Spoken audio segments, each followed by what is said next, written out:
Em nome do Pai, do Filho e do Espírito Santo. Amém. Do Evangelho segundo São João. Naquele tempo disse Jesus aos seus discípulos: Tenho ainda muitas coisas a dizer-vos, mas não sois capazes de as compreender agora.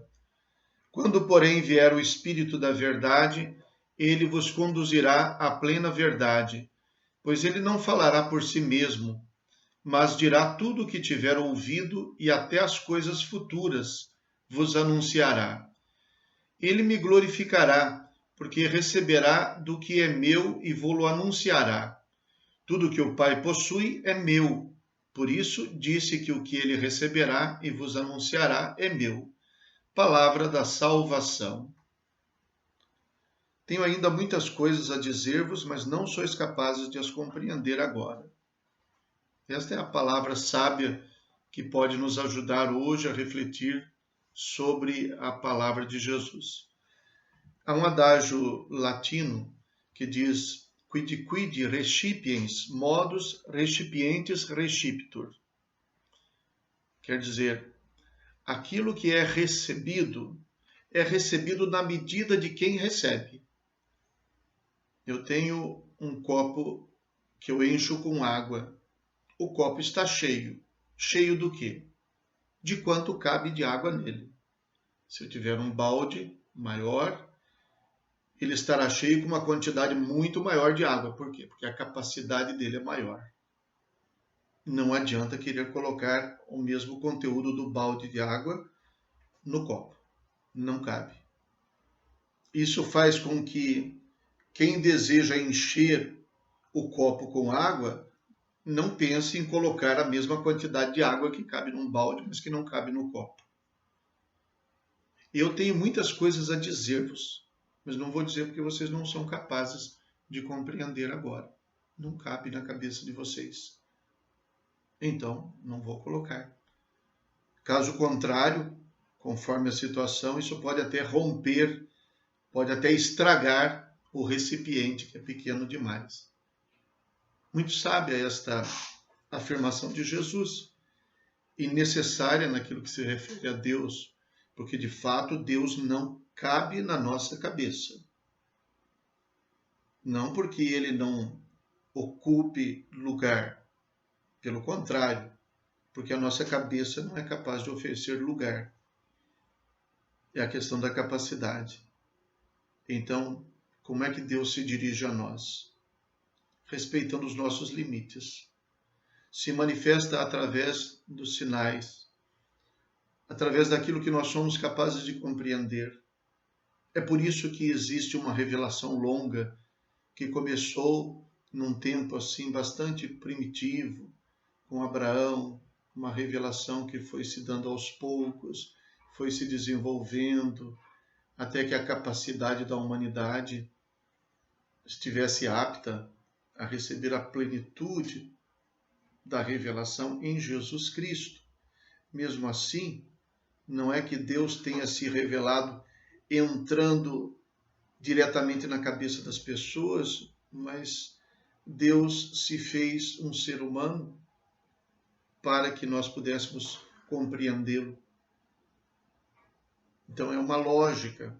Às vezes a gente pensa que Deus nos faz segredos, mistérios, como se fosse um jogo que ele faz com a gente. Não é, é o contrário.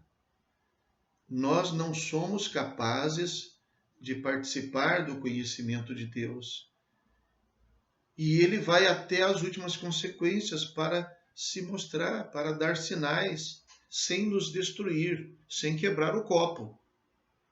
Porque se toda a água que existe no oceano fosse colocada de uma vez num copo, ele seria reduzido a cacos. E é mais ou menos essa imagem que talvez poderia significar o que nós às vezes pretendemos, que Deus pudesse ser compreendido. Deus pode ser compreendido, nós é que não somos capazes de compreendê-lo. Existe toda a racionalidade nele, mas não existe toda a racionalidade em nós suficiente para compreendermos. Então Jesus, no seu diálogo com os discípulos, diz: eu teria muitas coisas a dizer, mas não adianta dizer, vocês não são capazes de entender. Então não vou dizer. Digo aquilo que vocês são capazes de compreender. Coisa semelhante Jesus havia dito para Pedro. O Senhor vai lavar os meus pés. Pedro, o que eu estou fazendo agora você não compreende. Mas depois você vai compreender. Então Jesus se manifesta assim, à nossa altura, à nossa capacidade. E aí nós temos muita responsabilidade com os sinais de Deus, porque ele se deixa encontrar por quem o procura. Porque senão seria romper o copo.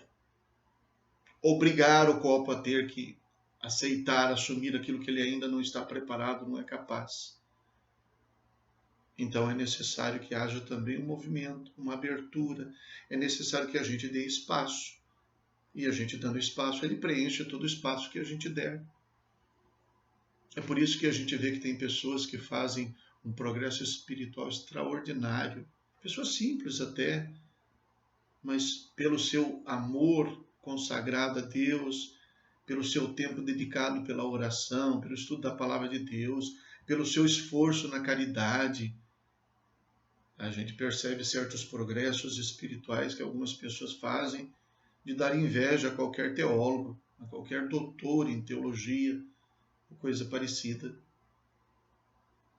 Então, Jesus respeita as capacidades do ser humano e, sobretudo, respeita as limitações. Nós, às vezes, não somos capazes de compreender nem respeitar os limites do nosso irmão. Às vezes, não somos capazes de entender nem respeitar os próprios limites. Às vezes, cobramos exageradamente aquilo que não está ao nosso alcance. Há um outro adágio latino também, não me lembro da frase em latim agora, mas em português, traduzindo, é mais ou menos assim: ninguém pode ser obrigado ao impossível. Aquilo que não é possível, a gente não é obrigado a fazer e às vezes a gente fica remoendo demais com isso. Eu até termino com um exemplo muito bonito do Papa Bento XVI, que num dos seus últimos livros de entrevista, me parece que o nome do livro é Luz do Mundo, quando o jornalista perguntou a ele sobre ele, João Paulo II, como se fizesse uma comparação com todo o carisma de comunicação que João Paulo II tinha, e que Bento XVI naturalmente não tem, pela sua maneira mais tímida de ser e tudo mais, ele respondeu assim: eu sou eu e eu não quero ser outro. O que eu posso, eu dou. O que eu não posso, eu nem tento. Papa Bento XVI, como Papa já, dizendo isso. Me chamou muita atenção da coragem de dizer: o que eu não sou capaz de fazer, eu nem tento. Poderia parecer uma acomodação, né? Um certo ato de preguiça, de algum... Não, não é isso, não. O que eu posso, eu dou. Não nego, mas reconheço a minha limitação. Jesus entende isso e por isso no discurso, então, ele diz: tem muita coisa para vocês saberem ainda, mas no momento vocês não são capazes de saber. Quando serão? Quando vier o defensor. O Espírito Santo é capaz de nos fazer assimilar coisas sobre Deus que humanamente nós não somos capazes de fazer. Rezemos. Ó Deus, ao celebrarmos solenemente a ressurreição do vosso Filho, concedei que nos alegremos com todos os santos quando ele vier na sua glória. Por nosso Senhor Jesus Cristo, vosso Filho, na unidade do Espírito Santo. Amém. O Senhor esteja convosco. Abençoe-vos o Deus Todo-Poderoso, Pai, Filho e Espírito Santo. Amém. Fiquem com Deus.